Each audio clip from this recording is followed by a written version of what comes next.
Tell us a little bit more about what led you to become this successful founder. You already mentioned you grew up in Sofia, Bulgaria, right? Were a math wizard as a child. Tell me a little bit more about what you were like as a child and a teenager. What would have predicted that you were going to be a successful founder one day? I liked math, and then that's how I got into programming. So I did a lot of programming competitions in Bulgaria. And it was just I enjoyed the certainty of writing a piece of software, a small piece of code, a small program that can take some inputs and produces some outputs, and you can kind of test it and make sure it's like actually correct and fast. I randomly ended up in the US a little bit. Like my sister applied to go to study in the US. And then once she went, like my parents were like, "Oh, look, you know, she's very happy there. It's very nice. So why don't you apply?" And okay, I will. So I ended up in in a US school. I went to Northwestern. Interesting enough, my sister basically, graduated and went back to Bulgaria, but I ended up kind of staying Saying, and coming to the Bay Area. Um, I did 3 internships, 2 at a startup and 1 at Microsoft. okay. And I really loved working at the startup. I was like their first intern the first summer. Next summer, there was like a few other people. Things changed, but like whatever I did, I felt like I'm actually contributing to the product more. Hmm. Is when I had my big tech internship, I was given a project. It was an interesting project, but at the end of the day, it was more of a research thing, not something that ended up actually in production.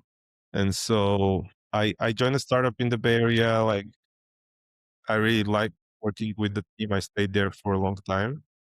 I always felt that it's kind of exciting to do this. And I was just an early employee at that company, uh, but I felt like I have a great team that I like working with.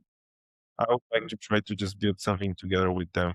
And to be honest, almost I wasn't sure like what we're gonna build. I just wanted to like work with my whole team and the good people from that company, and we needed a little bit of guidance, some advisors, and then we ended up deciding to do it.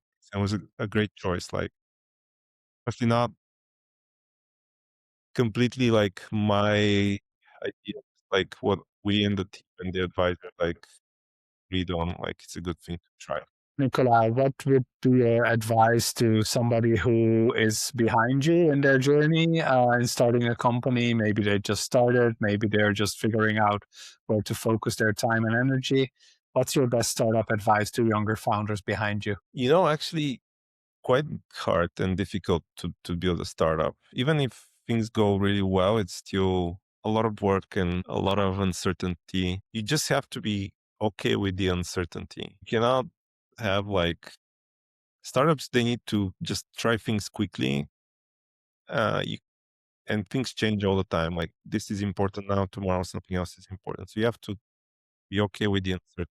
And honestly, there's a lot of, a roller coaster. It's just like great highs and then lows where things are not going as well. Mhm. You just have to like persevere, grind, like keep trying. But you have to also just think about all the time, like what is kind of the most important thing for us to do today and focus on that. Super prioritization. I love it. Very good.